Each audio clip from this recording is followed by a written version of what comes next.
So here we are at another day in the life at Inspired Good Fat Life, our podcast, and I am so excited to be here. We have amazing guests, and it's just a really hot day today, and so we're just kind of doing those things that keep us cool and have a good time, and of course, it includes good fat. I want to just remind everybody that we have a magazine. We've got a new issue coming out here in the next month. We're really excited about.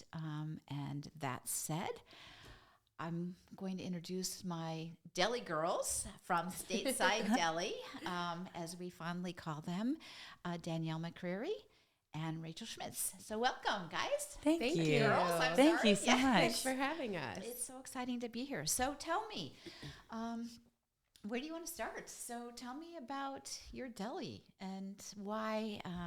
I know that you didn't wake up one morning and say, "Oh, I want to own a deli."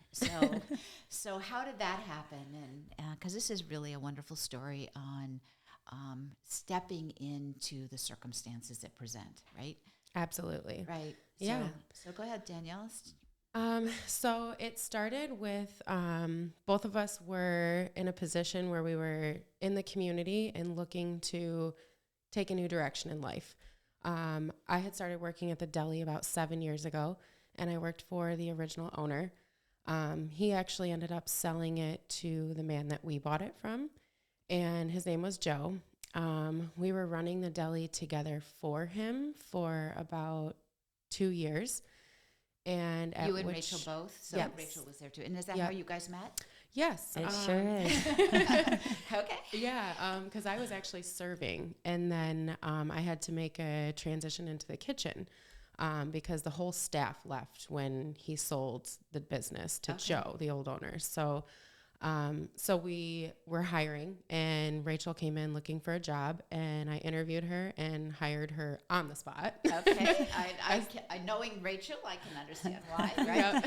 I said, I'll see you tomorrow. Is that okay? Yep. What time? Yeah. So she started right away, and we were running the deli for Joe. Okay. And after 2 years, he chose to sell the deli. And he basically sat down with me and said, you know, you've been working really hard. And before I ask, anybody else, I wanted to ask you first if you would like to buy it. And I was flabbergasted, to say the least, because I thought to myself, I've never owned a business before. How would I do this? What would I do? All of those questions. And Rachel walked into the restaurant about 15 minutes later to get ready for the day. Okay. And I looked at her as soon as she walked in, and I said, so you want to buy the deli? As in Rachel alone, or the two of you together? The two of us together. Okay, Because when he presented the opportunity, I knew I did not want to do it alone. It's a hard business to run by yourself. And so I've never met anybody who matched the work ethic that I had, and she did completely. So, and just our energy together is so great, and people already recognize that. They would always ask us, like, when is this place going to be yours? Okay. And we would laugh, like, are they serious? Like, we would own this place? And so that moment happened. So she, I said, do you want to buy the deli? And she said, seriously? And I said, yeah, he just asked. And she was like, let's do it. I love that. Yeah, it was really exciting. It is very exciting, Yeah. right? And when you think about it, you already knew how to do it. Exactly. You just didn't know you knew how to do it, right? Mm-hmm. And how often, I'm just finding that so often we know so much more than we give ourselves credit for, right? Yep. And then you're kind of put in that position, and it's like, well, I kind of do know what to do. Yeah. And the stuff that I don't know what to do, I trust that I can figure it out. Absolutely. So, yeah, that's okay. So very cool. So then you buy the deli. So now this is your new world, right? So tell me, what was your dream? So kind of what's your North Star on the deli? What brings you guys in every day? Because I know it's hard work. It's really long hours, and we went through COVID and all that. And so what is it that keeps you coming in every day? You want to go first? Yeah, I think a lot of that is like we really want to build up our business. We want to like build an empire for this place. Build up what? Build up an empire like for the got it. deli. Okay. Yeah.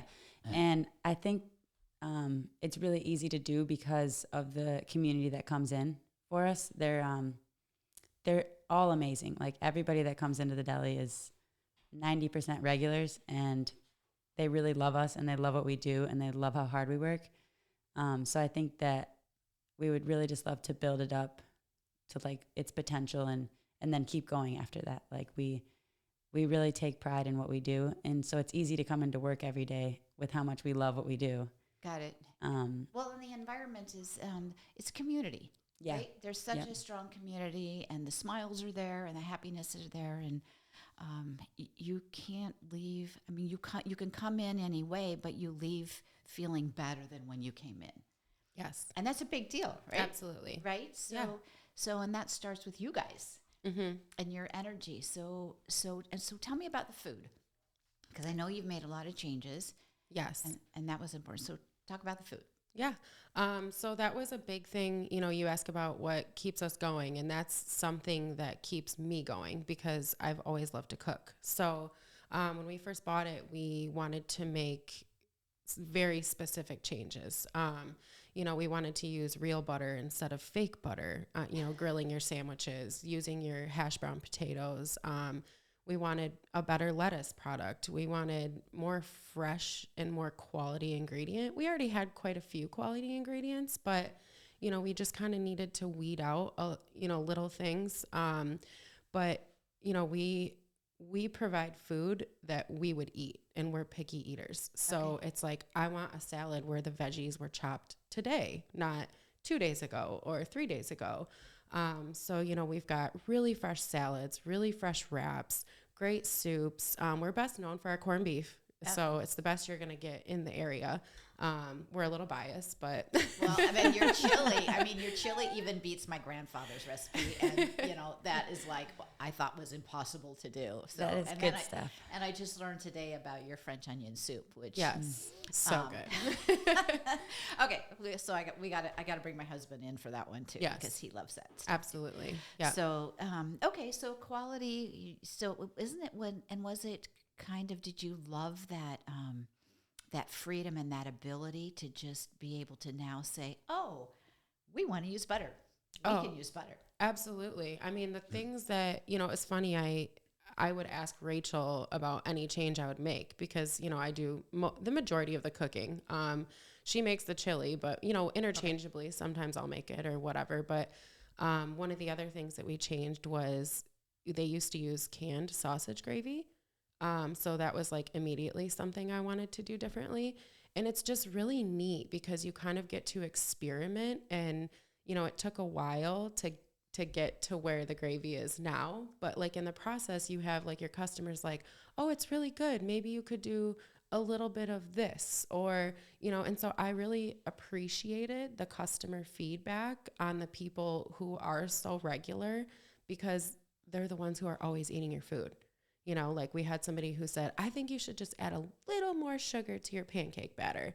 And so we did. And now everybody is like in love with the pancakes. So it's just really cool being able to do that sort of experimenting and then gain the feedback on it. Yeah. So it's so funny you say that because that was one of my grandpa he was a chiropractor, but before he was a chiropractor, they had a restaurant with 12 stools, and it was 24/7. And it was a lot of regulars. A lot of people just came in and got their meals, or they'd get them packaged, their lunches or stuff or whatever. But he kept this book, you know, it was a big book about this thick, and he would, as he tweaked his recipes, he would make the notes. And I mean, it's such a treasure to see that progress and to have those recipes. Mm-hmm. And so, I mean, I don't know if you're documenting any of this, but that's like a lifelong of treasures. Yes. Just saying, right? So you mentioned something that I've been learning a lot about lately is that joint co-collaboration, right? And so you said you didn't want to do this alone, and Rachel was like the perfect person to work together. I mean, you guys are together all the time, and you kind of have been for years, and you love being together, Yes. right? So, Yes. I mean, but that's a really rare thing, but what a gift, Absolutely. right? What a gift. If you like collaborating and co-collaborating, it just becomes so much fun. Absolutely. It's like you said, it's like playing, Yeah. right? Yeah. And what do you think? And so and I think that really shows in the environment and what's going on. So tell me about community. So what are you dreaming of that, talk to me a little bit about your customer experience and how that fits into the community. So I feel like our community is very supportive of us. For instance, we had a situation where we accepted fake money because it passed every single test I ran it through. Okay. And we had customers, like we made businesses aware right away. We put it on Facebook, like these people are out here doing this in this area. And we had so many customers try to give us that money back. Like, Wow. how many do you think? Probably like 4 or 5 at least. Yeah. And this one table ended up just leaving the $100 on the table because we told them we wouldn't accept it. And so that's just one instance of how amazing our customers are. Through COVID, we did something where we wanted to feed workers. So, we let people know that this is what we're doing. We're going to go feed the hospital. We're going to go feed, we went to U of M hospital. We did St. Joe's on Byron Road. We did Henry Ford in Detroit. I should have been prepared and thought about everywhere, but, we really put ourselves out there to do what we thought we should do. And it was so easy and natural because of the circumstances. And so now we're kind of in a position where we're like, okay, now where do we go next with this? How do we really imprint in our community? Because, like she said, we want to really build this place, and we want it to be something that so many more people are aware of and want to go to and want to be a part of. And because like you said, they leave feeling better. So that's really our next goal in our phase of ownership, is really wanting to get more actively involved. So, yesterday we spent the whole day like brainstorming, what's our next move, and getting involved with the community, because it was so natural to get involved that way before with COVID, Right. So then, yeah, and you guys did a great job with COVID, and your communities did step up and support your efforts and appreciate your efforts, and that's really cool. I was reading. One of my friends is a cabbie. She does the cabbie clothes, and so I was reading the brochure, and they donate money to microloans. And if you buy this one per particular piece of clothing, then the funds go to support women in business with microloans. And it's just cool to see. I mean, and there's so many, what's the word? In my PhD I'm working on, it's conscious entrepreneurship. And that's really kind of the foundation, is how can we give back and care. And you guys do that so beautifully. And it's fun, right? I mean, it's fun to see where in Livingston County are there needs that, because I know for you, it's like being local. Mm-hmm. Where are those things that you can do and bring your customer and community in? Absolutely. Yeah. Yeah. And we want it to be something where I feel like it's always impactful, but I guess we want it to be more regular that we're doing it, so that it is more impactful. For instance, something that we do every single year for Thanksgiving, we find families to feed. And we actually worked with Hickory Barbecue to get turkeys this year. And we gave out, how many families did we sponsor? I think we sponsored 3 4. or 4. Yeah. Yeah. And we just reached out to the local elementary in Howell and asked them, do you have any families who that, you may know who need assistance? And so there was actually quite a few families who, both the parents had lost their jobs from COVID. And so that's really cool because that's something that we do every single year. Got it. Now we just want to kind of look for things in between all of that. Got it. Okay. All right. How fun is that? It is fun. And another thing that we're doing as of recently is this thing called Kachi Being Good. And we're incorporating our staff into it so that everybody can go out in the community and do it. And what we're going to do is we're going to have like a prize for whoever's like, does not the best, because everybody's just going to be great, but going out and doing something in the community that's good, or like helping somebody in the community that needs help. And we're all going to do it. And we're not all together though. Everybody's going to do it on their own. The whole staff? Yeah, we're all going to kind of go out there and do it. And it was just something for us as a staff to do, and also to help the community too, do something good. Oh, how and we're excited about that. Yeah, we're going to ask them to videotape it so that we can like share it on social media. Because, a lot of times social media is flooded with negativity. And so why not put the great things out there? And so we're going to have them all vote on what they thought was like the best one. And we're going to give them a prize for it. So I love that. Yeah, we're excited. Can I be an honorary staff member? Absolutely. Yeah, of course. You absolutely can. 100%. I mean, yeah, you're in our staff anyways. Yes. Like, so how, that's awesome. So now, tell me about, we talk a lot about good fat, right? So if I want to eat good fat and as just part of my, as part of my day, and I want to go out, I want to come, get takeout or eat in. So what do you have on your menu that would be good fat? avocado toast. Oh, yeah. It is the best avocado toast ever, in my biased opinion, but it is divine. So good. Yeah. Okay. All right. So we could have avocado toast. Anything else?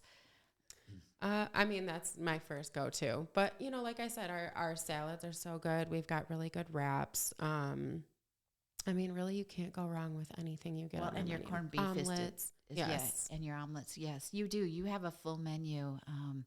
So while you do have pancakes and some amazing carbs for people who eat carbs, they are delicious. Not that I've tried them. But I've watched other people enjoy them, right?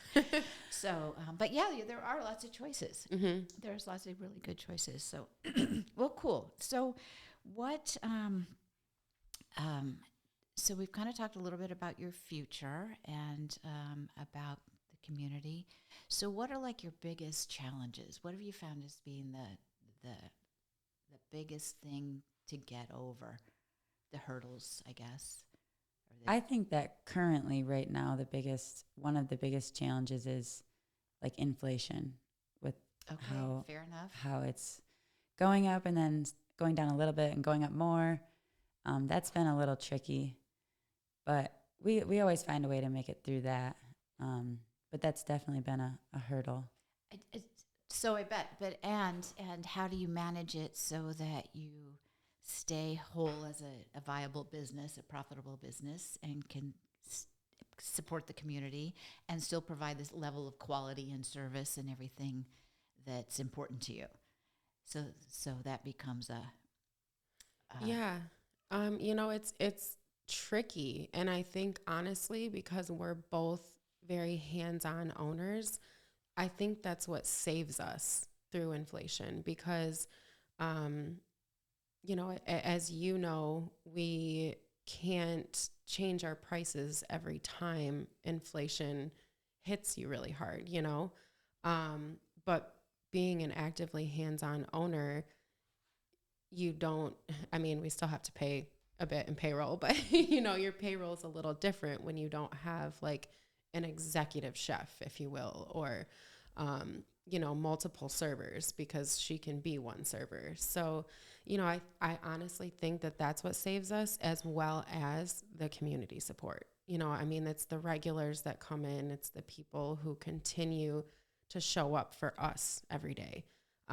because without them, we wouldn't make it through, you know, Right. because we don't have the average profit margin that a lot of restaurants do because we care what we put on your plate. And we don't want to trend away from what we have put on your plate just because the prices are rising. You know, certainly it's caused us to have to increase our menu prices a few times.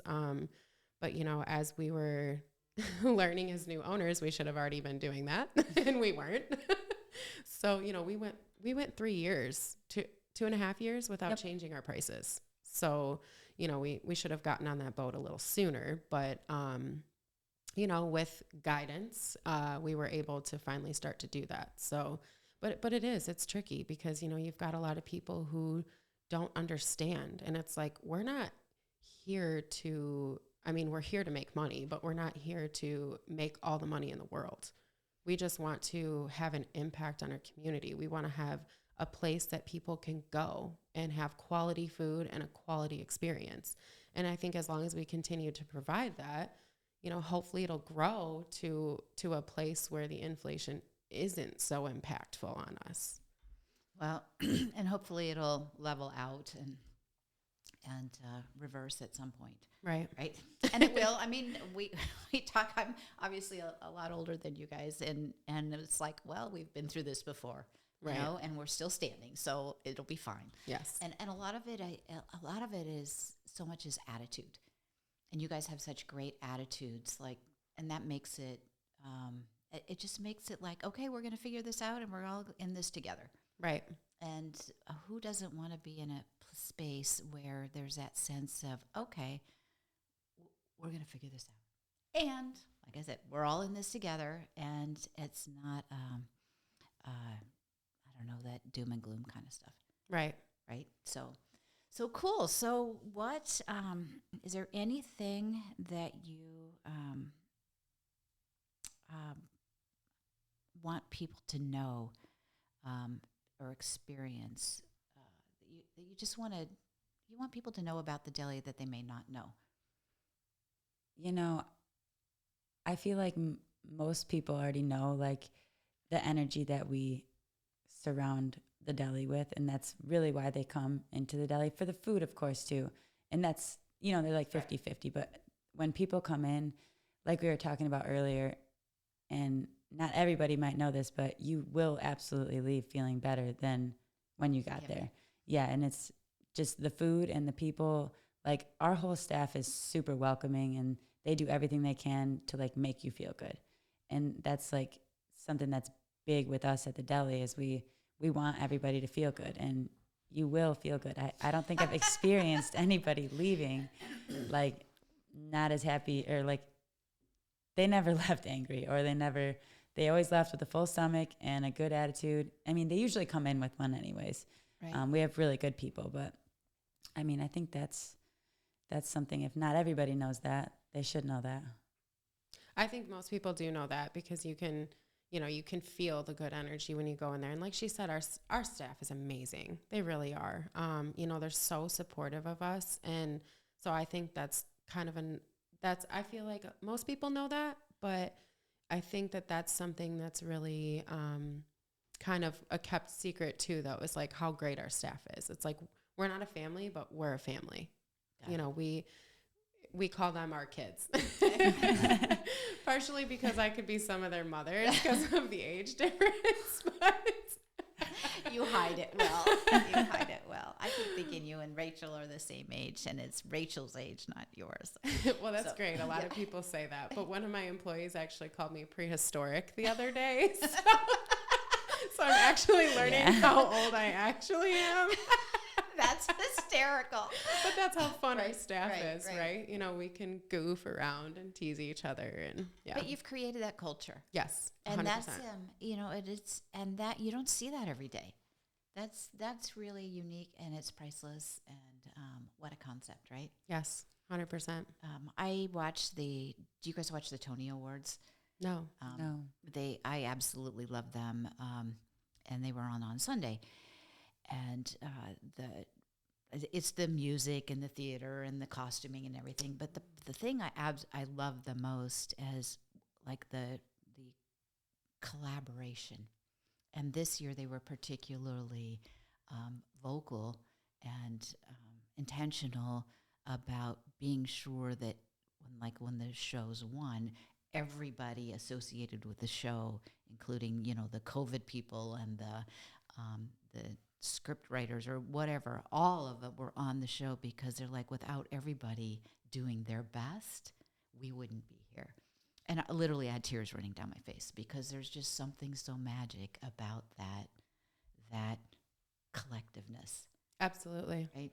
Yeah, we have one. I call him our head chef, because my role has kind of flown away from being the head chef. You know, Okay. I'm more in like a managerial, if you will, kind of do every job. But Shay, our head chef, he's been there as long as Rachel has been there. A little bit less, but he started with us before we bought the business, and that's been so neat, because he has grown with us. And we tell him all the time, we tell all our staff all the time, we wouldn't be here without you guys. You guys have helped us grow here. You've helped us grow our efficiency along with everything else we've worked on. So that's really neat. Right. It is. And to me, that's the priceless part. Yeah. Because we have to do something, with our lives every day. And so when you get to do that, I just think that's the best. Yes. And eat good food too. Absolutely. Right? Good So food. good. So, Yeah. well, it's just been so nice having you two here as my guests. I need to take a little quick commercial. Fabulous. And do a shout out for Snedecor's Cleaners. We had a situation, a dear friend passed away, and we were out of town, and we needed to come home for the funeral, and some of our friends were coming from out of town to stay with us, stay at our house. And while we had been gone, our cats stay in the house, right? And we have our neighbors care for them. But I noticed that there was cat hair on my dining room tablecloth, right? And I only had one day to clean it, and we have well water. I don't wash white stuff in the washing machine, because I don't know what color it might come out.